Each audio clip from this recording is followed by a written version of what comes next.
Hello, welcome back. I want to see if we can catch up on the Bryan Kohberger trials. Now, I'm not sure where these videos are going to take us, but they're going to take us somewhere. So let's see what we can learn together. Bryan Kohberger expected in court today as a judge considers whether to allow cameras in the courtroom for future proceedings. Kohberger is charged with the murder of 4 college students in Moscow. The argument against cameras is that it could promote juror bias, discourage witnesses, or infringe on Kohberger's right to a fair trial. The argument for the cameras in the courtroom is that the public is entitled to see the legal system at work. The hearings are happening at 9:30 this morning and 1 p.m. That 1 p.m. hearing is open to the public. And some judges are not going to want that because it is kind of putting them under the spotlight, scrutiny, and the judge, I think, has discretion. But in this video, we're going to talk about how they go about deciding that. So, one, you're looking at, is there potential jury bias?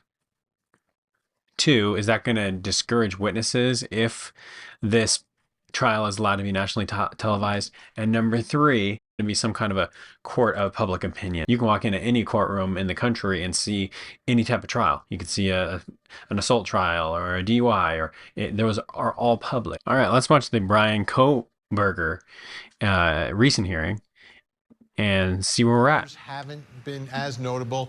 How about today? Well, today he walked in and our court TV cameras couldn't roll until the judge was on the bench. But of course, I'm in there. I had my eyes on him as he walked in. Wouldn't be too excited before the judge got on the bench. To glance up towards the gallery, this time a little bit longer than usual. And he gave a smile, like an awkward smile, but then it was immediate straight face, looking down like he regretted doing that, and then sat down at his counsel table. But what stood out the most to me is at the end of the hearing, nothing notable while his attorneys argued. What is the judge not allowed to smile one time during this trial? His decision, but he put on the record today before the arguments began that he will not be banning cameras from his courtroom. Not banning cameras. Proceeding and the proceedings moving forward. But Vinny, there is a catch. Let's watch.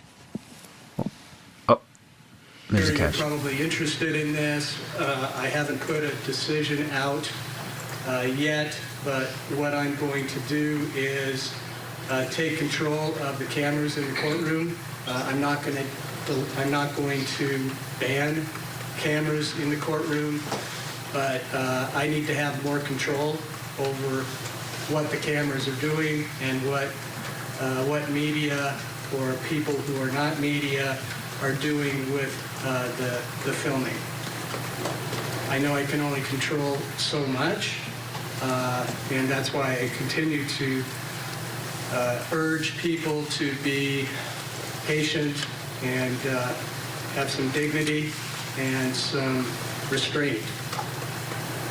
And some of that I've heard or seen has been disappointing. So the rumblings from bailiffs, they predict moving forward, Vinny, that we may not be able to take our electronics inside the courtroom anymore. We already can't live stream it, and what other restrictions he may put in place that is yet to be seen. I do want to note that the victims' families were present today for the hearing. That I did hear from the Gonsalves family at least, and they take advantage of what this judge provides, which is a private Zoom link for victims' families to be able to watch all of these hearings unfold, as well as the defendant's family if they want to as well, Vinny. I wonder if somebody's going to get a hold of that private Zoom link. And again, this is a judge who's never banned cameras. Probably how things go. I guess he believes in the transparency, and it seems his concern is what people are doing with images after the fact, perhaps on social media and other places. And okay, but again, he's got an open mind to allowing the public to hear and see the evidence in a case that many in the community and around the country and around the world are invested in. We appreciate that. I'm just going to give you my analysis of what it looks like. So the judge is saying he's going to take control. But he's not going to ban completely. He's going to allow some kind of a video to be out there. And we're going to be able to see some evidence of what's going on in the trial. Maybe he's going to limit some of the graphic, maybe potential things that the jury is going to see. I think that probably happens in most of these national kind of trials. How the judge decides. When is the judge going to decide what to do in these situations and what makes their determination? So first and foremost, there is a First Amendment right to the freedom of the press and a public's right to access of information. Trials all over the country, and you just walk in and you can view it. There's only a few types of trials like adoptions that may be limited to the public. The question really for the judges is, most of the time in these situations, is has there been so much extensive publication, extensive press, that it's going to influence the jury from being biased? Is it going to be somewhat of a trial by media? And if that's the case, then then the defendant can't have a fair trial, and therefore they should close the hearing. Now, in this situation, the judge has already mentioned that he's disappointed.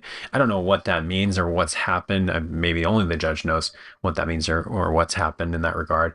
But that could be the reason, as he's feeling disappointed that he really has the discretion to do that. There are other things that I'm just going to go through, like local court rules. You might have a local court rules that says in certain situations you can or cannot have recordings, and depending on the complexity of the case, if the case is very complex, along those lines, maybe the judge just doesn't feel comfortable with having this based on the certain kind of trial that it is.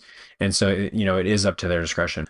To that, also, if the parties consent to it, if both of them say it's okay, then a judge is much more likely, I think, in the circumstances to do that, to allow for it to be published. Now, we're not going to be seeing certain trials that come up because of that sole reason, because the parties do not allow for or consent to the publication to the media. I'm thinking that the SBF trial, for example, that's coming up is unfortunately maybe one of those where they did not consent, as far as my memory tells me, and that's why we're not seeing it. And hopefully this judge allows it, but you may be a situation where we're going to get the video because they're not allowing it in the court, or we're going to get this kind of, I want to say, crappy video feed that's live in the courtroom that's not actually from any media outlet, but the trial itself is live. But I mean, usually those are very low quality and not very dynamic videos. We're not going to get a true sense probably of what is actually going on in the courtroom from those videos like we would in a certain other publication. So I think that kind of wraps it up. All right, thanks for watching. Peace.